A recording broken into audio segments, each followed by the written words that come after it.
Hello and welcome to the FinancialFox, investment and crypto with a twist. I'm your host, Steffy B.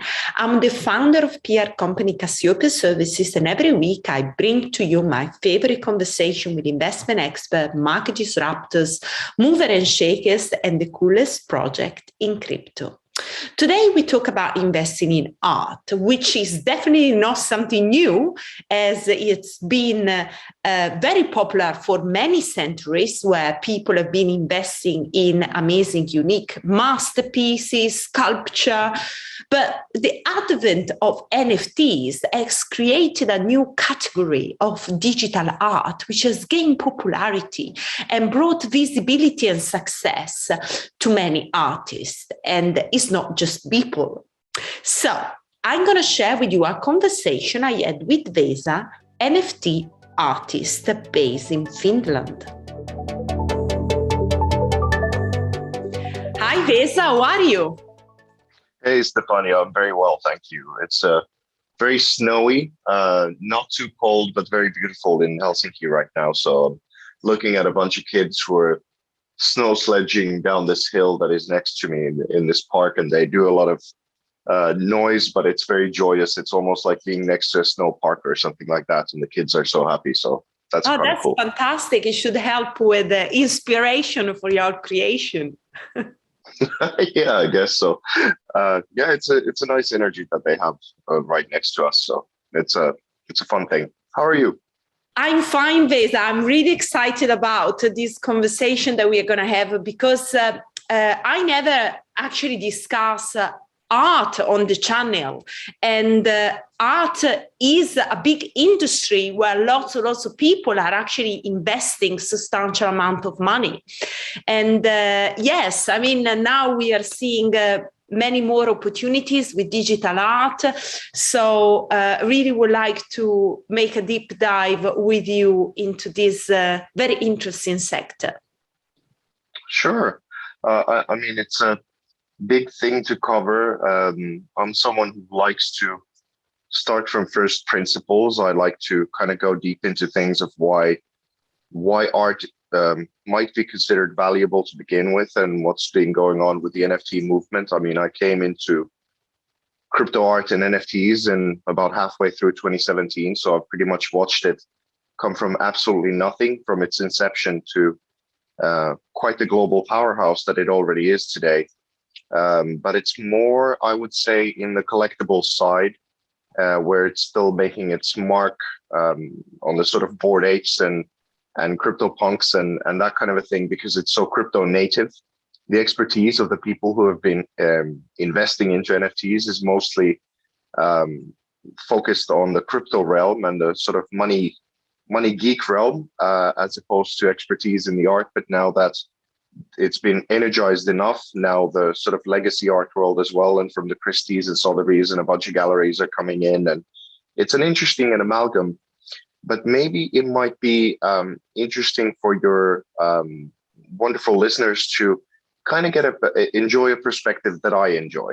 Exactly. Which is that I would say that art really started as something that it's probably cave painting or body painting that are the oldest forms of art. And what we started doing when we were coming out of the primordial sludge, sort of crawling into ourselves and kind of like painting ourselves for ritual and for war, and kind of trying to figure out what to leave to how to communicate to others, and kind of made these hunting pictures on these cave walls and trying to figure out, that then evolved into sort of symbols, and eventually something that I find very, very inspiring, like Egypt.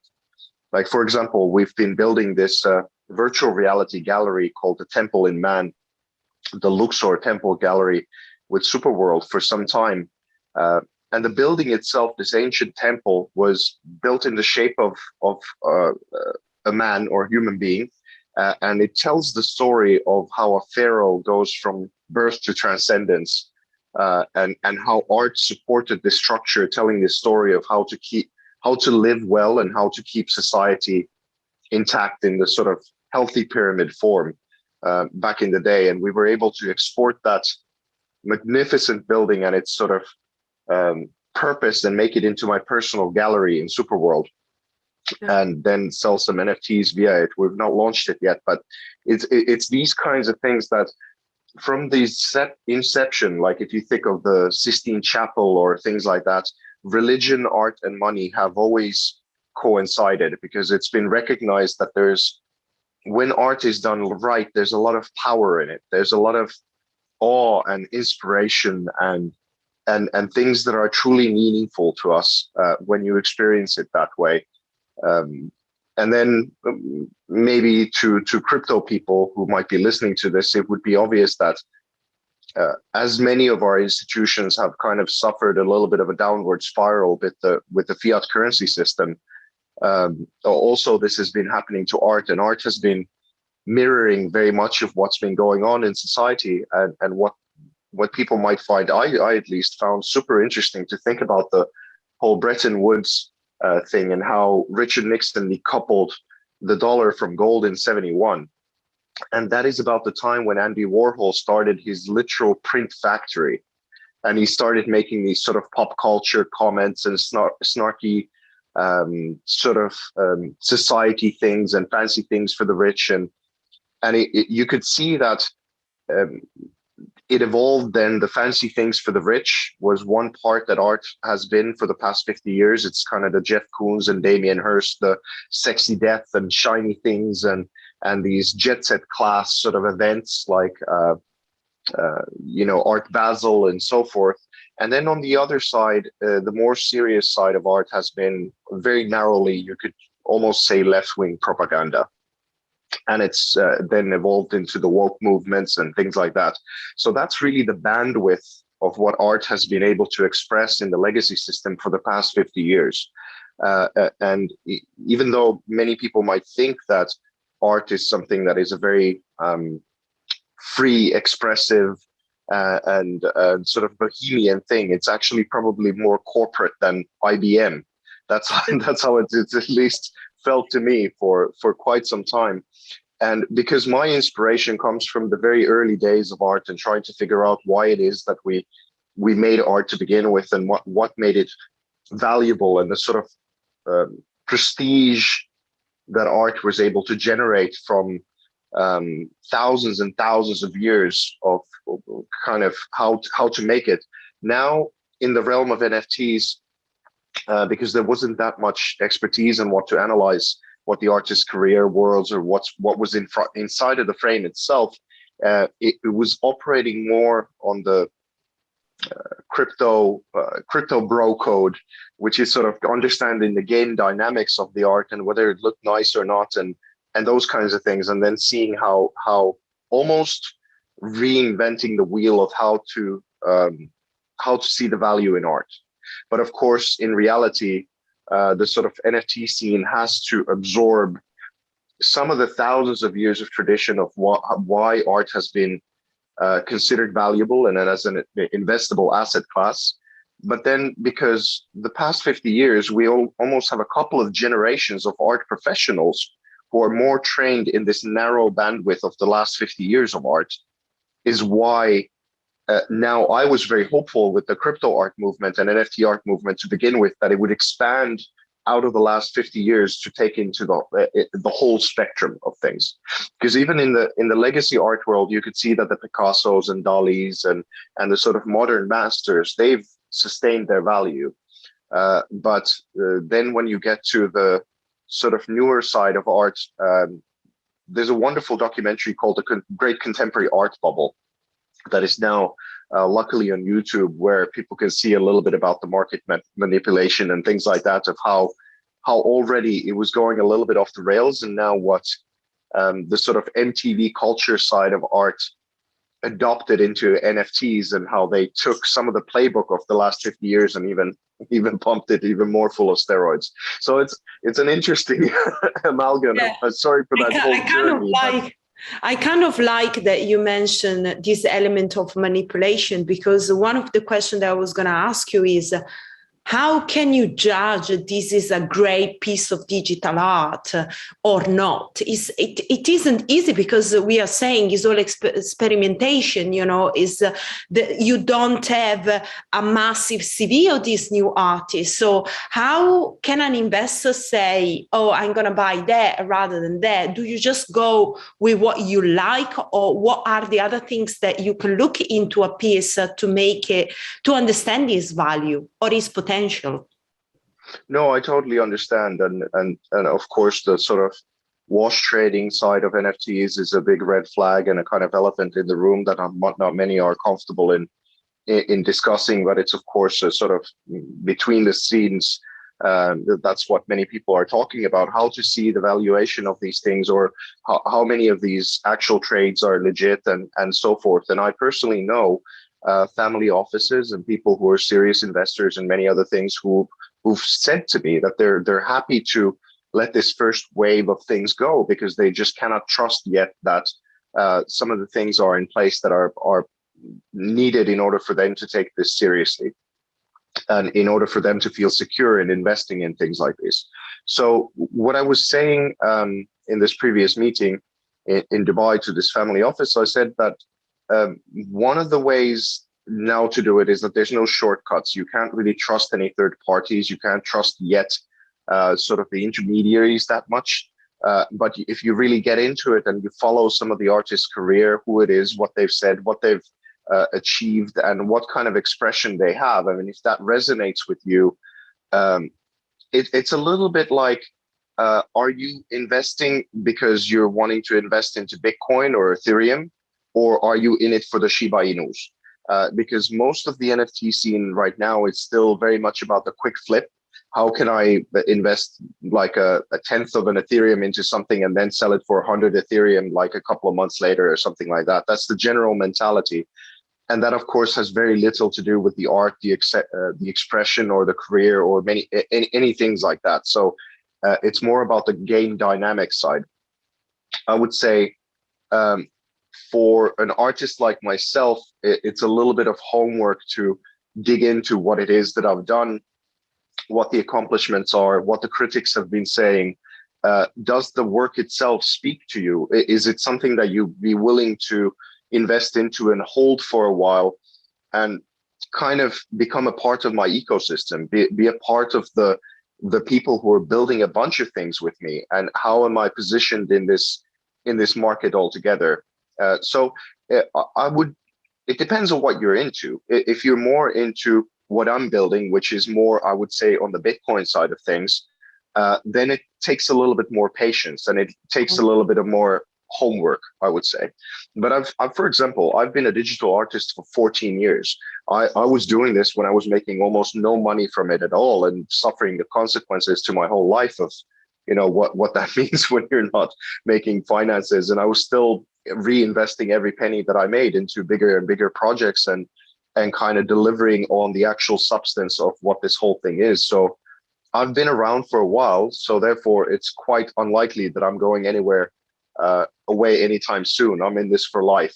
So it's those kinds of things that you might want to look into. Do you resonate with the artists? How together are they as human beings? Who are they supported by? What kind of things are they? Like, for example, the art car project, the NFT art cars that we're building with Dr. Marwan, who's the CEO of the Dubai Blockchain Center.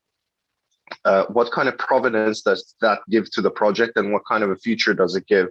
That we've acquired 55 cars into this project, which is essentially different kinds of cars that are wrapped in unique digital art, and then we make virtual reality representations of those cars, and we're going to build a world in which people who collect those cars can drive those cars. Cool. That's pretty cool. Yeah, it's so in that sense they're all experiments. But if you do dig into the project a little bit more, then you will soon discover that it was illegal to make such cars in Dubai at that time before we started this. I mean, it was because of Dr. Marwan's connections that we were able to make full-blown art cars a road legal entity in Dubai, and now more and more in the Emirates area. So it's that kind of provenance and kind of connection base, and then we're going to very likely be able to soon sell some of those cars via the featured marketplace of Binance and so forth. So it's those are the kinds of indicators that you're looking for. It's really like this whole integral map of things, and it's not really certain. It's never really super certain. It depends on the whole ecosystem and who's supporting the artist, or whether they're investable or not. So you think that the Beeple's famous NFT was a fair price for the sales, or was a bit overvalued? I wouldn't like to comment on that. I don't think it's proper for another artist to comment on someone else's sale, other than congratulations, I suppose. Maybe it was just at the right time with the right project. You know. Well, I mean, I understand the story side of it. I mean, he's built 5,000 different works over a long period of time, and then they're bundled all together. And what you're not really buying one art piece there. You're buying a collection, 5,000 days of continuous effort from someone who's a notable presence in the digital art world. So in that sense, when you look at other works that have been bought in that context, then it doesn't really, it's utilizing a new technology and a new motion and movement, and it's justifiable. Okay. It's justifiable in that way. So tell me. But whether I wouldn't have bought it myself. That's I mean, I would have had the money. But tell me a bit more about what does it mean being a digital artist? What are your tools? I mean, everybody knows how a painter make a painting, but what about a digital artist? What program, what tools, what do you use to make this creation? Well, for me, primarily, actually, it's not really, I suppose it's a little bit gimmicky that I call myself a digital artist, because in reality, I just use every tool available. I do use paint, but I photograph the paintings and parts of those paintings, and I do nature photography and body painting, and I throw it together with Photoshop. So my sort of originals have been digital files for 14 years already. So in that sense, it's fair to say that I'm a digital artist. But for me personally, it feels, even if you look at someone who I consider to be a great digital artist, like Android Jones, I think he has the worldview of when it comes from multiple different angles into these fantastic expressions. But because it's all pixels, it somehow leaves me personally in the cerebral sort of field. It doesn't talk to my heart. It can't really penetrate to my soul, because it doesn't have anything tangible in it. And that's why I personally love to utilize paint and different kinds of materials scanned that have a certain kind of resonance and a certain kind of feel when I mix that with pixels. So that's really my sort of thing. And it, I suppose in one way, for this new first wave of this movement, where many people are saying things like, well, now it's the chance of the digital artist. This is now their era. And now we're investing into digital art and what feels like digital art and is like that. And I think from that perspective, I just did my digital art a little too well, because most people think that I'm a traditional painter as opposed to a digital collage artist. So this is one thing. But I would say even more profoundly, like now, again, going into why art is valuable or not. Paint is technology. It's just a very old technology. We don't consider it a technology, but that's absolutely what it is. Now, just because someone uses a technology like oil paint doesn't make them valuable. Just because someone uses Photoshop or Blender or whatever they use, that doesn't make anything valuable. I would go to the first principles again, is like, let's say in the case of Salvador Dali, he was my first sort of mind-blown artist. That when I was a kid and saw his works, I realized that the dream world that I sometimes went to at night was someone was able to bring those worlds and make them visible for all of us in order to open up a whole realm to the Western world, if not the world itself, in that kind of a way. So it wasn't the technology, it wasn't the paint, it wasn't the canvas, it was whether this artist could bring something from underneath the surface of our consciousness into something that all of a sudden was able for the whole culture globally to share and revel in, that was a part of our humanity.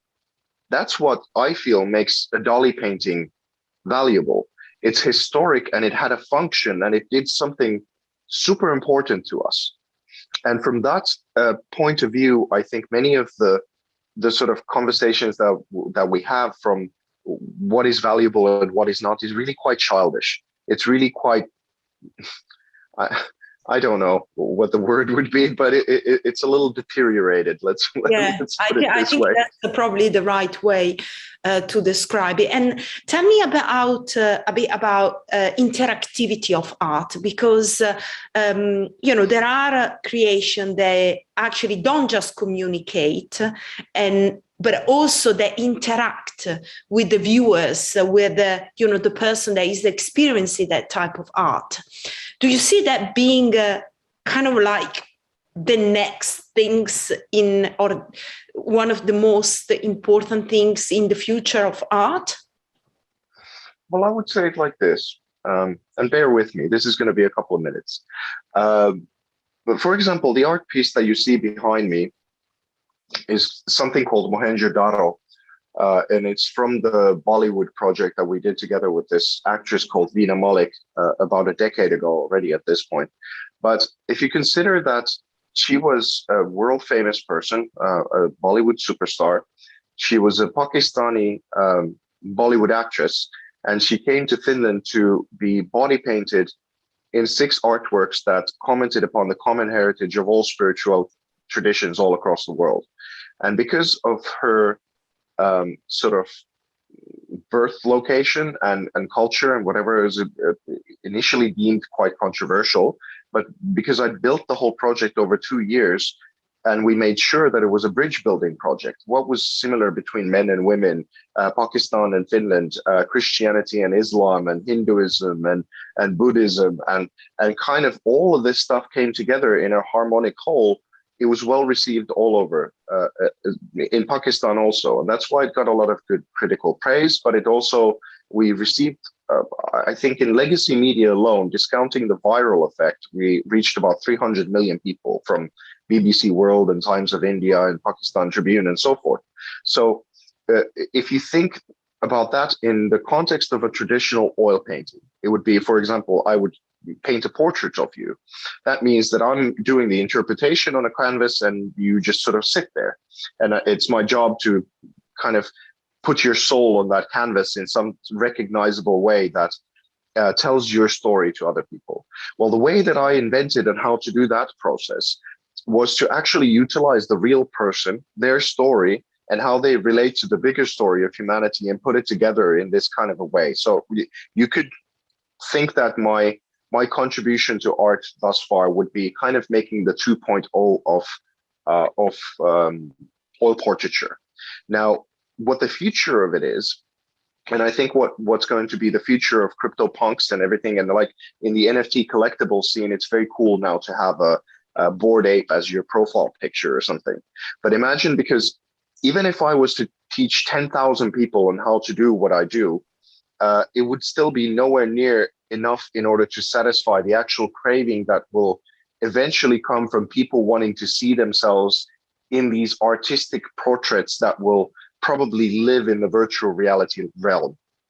And I think for that, you're going to need generative art and artificial intelligence and things like that, and how to build the next level of portraiture of what an immersive artwork can do to you when you, let's say, you put on the virtual reality goggles and you can allow it to look at your life and make an artistic expression of you that is almost like a psychedelic journey, something that reveals things to you about yourself that you might have not even kind of realized.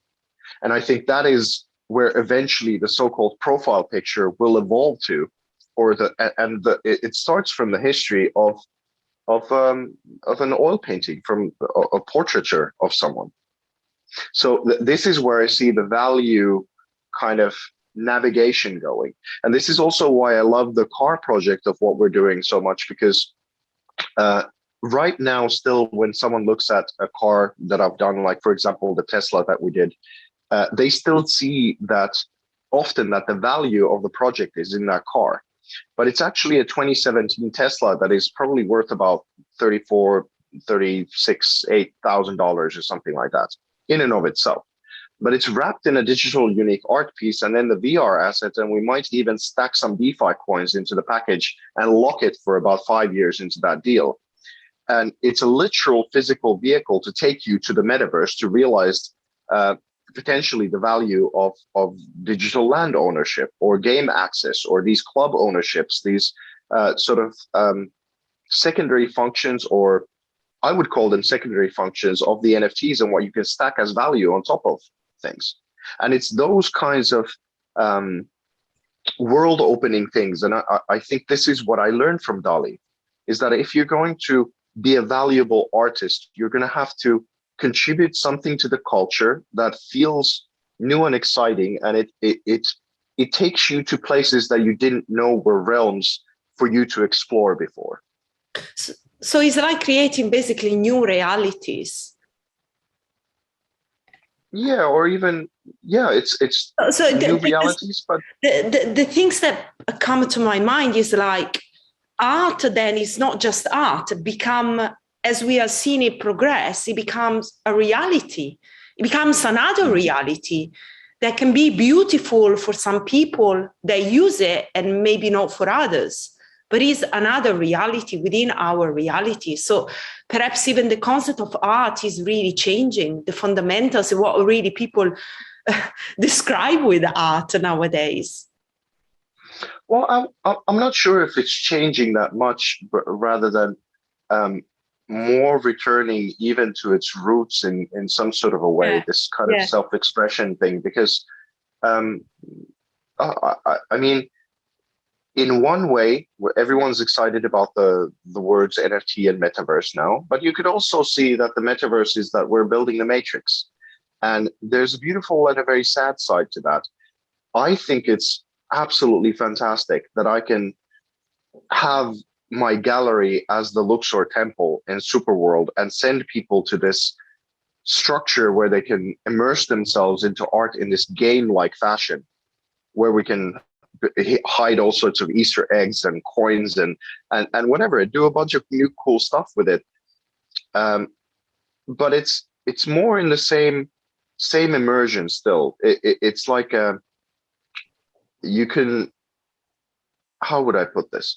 You can give people these experiences initially, but then what it leads to is for them to be able to start to build things of their own because they just start to think about it differently. Okay.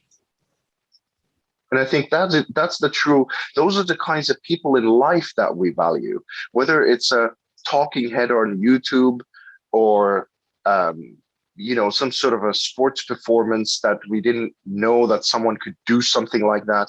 Like, for example, the Tony was his name, or whatever, the Finnish ski jumper who decided all of a sudden to spread the skis like this when he was doing his landings, and all of a sudden he was dominating the whole sport because he just, instead of having the skis like directly in front of them, he kind of spread them like wings. So it's those kinds of things that ultimately where we derive value from. And we just, because we've had this fiat era of art for the past 50 years, it's like if you listen to even very smart people, knowledgeable people like Joe Rogan, but he definitely has a huge attitude towards art. Like, oh, it's these pretentious people with glasses of red wine who don't make any sense, and it's all garbage, and they're just doing their posturing and all of this stuff. And there was a lot of that, but that's not where art comes from. That's not where it's a slice of life that is, when integrated properly, does a function to our psyche that is an important part of our mental health. It's creativity. Well, for example, I'll have to tell you a little bit of a sad story, but this is something that really influenced my life a lot this year. It was quite important that I heard, for example, that Jordan Peterson was talking about the Pieta statue that it's Jesus on sort of Mary's lap, um, and basically it tells the story of how a mother brings a child to this world, and knowing that he's going to be betrayed, he's going to be ill, he's going to die, he's going to suffer, he's going to go through all of these horrible things that you have to know inside of yourself as a mother already that your child is going to be going through, and you're going to struggle somewhat to bring a child into this world because of these reasons, but it's still, we're compelled to, and there's this side of things, and that statue so magnificently captures that conflict. And what happened to me and my fiance this year is that our son was born stillborn, and it was obviously a horrible tragedy, and we're barely out of the woods, kind of just even figuring that part out of what it means to us, and how difficult it's been to kind of come to terms with that whole thing. And knowing the story of that statue actually gave me a lot of comfort and strength to kind of process that.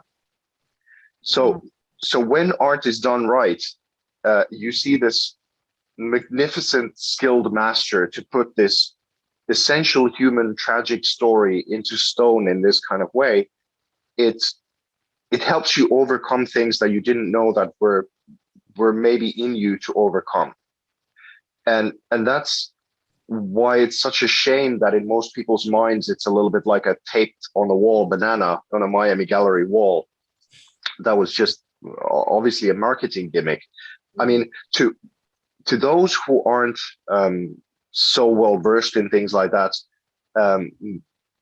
it looks like the world has gone mad. But if you just sort of look at a little bit the money trail and how things were done, then it's kind of obvious that it wasn't probably a very natural sale, let's put it that way. And they knew that if they insult the tradition of art, that it's taken thousands and thousands of years in order to have prestige in people's minds, when they do things like that, they kind of inflate the currency of it. And from my perspective, it's a really criminal thing to do. But all I can do from my side is to try and do meaningful things, and then try and discover an audience for it that would also see it the way that I do. That's it's really trying to fulfill a function and a beauty and awe that is in us, for us to discover the meaning of why we're here to begin with. And you can have a conversation about it that is so punchy that instead of it being pretentious over hats and red wines and so forth, even though I very much like hats and I don't mind red wine either, but I do prefer yeah. But I do prefer a good conversation. I prefer meaningful conversation, and something that is, if you do something as audacious as art, because it's such an individual journey, you best at least make sure that you're contributing something important to the people that you're presenting it to. There is a big element of freedom as well that is liberated and with art, and I think with new technology, this technology empower artists to be more free, not just economically, but also free to express and create in a much more free way, if that kind of makes sense. There is this element in freedom in art that is freedom, then perhaps with the fiat model was a bit limiting, and maybe now with the help of new technology it's kind of coming out, if that kind of makes sense. Yeah, I have a big hope that it would, NFTs, when they really hit into the music scene properly, that it's going to liberate the next generation of David Bowies to feel like they can again make their millions, but not go through the sort of music business side of things, of what it's evolved to during the last 20 years. Because I don't think many people who are brilliant in music, it's the evolution of MP3s and the money leaving, and then the kind of HR side of music taking over to a very corporate kind of realm, and kind of compressing into everything into this very homogenous kind of thing. I think many brilliantly talented people who might be genius musicians just aren't attracted to that world at the moment, because they can't find an into the realm that they would be able to express their real talent. So they do other things. They discover other realms of how they become successful in life and still have the same audience and kind of contribution. So with NFTs, I think that I'm hoping that it will return the likes of Reznor and Sting and kind of all of it.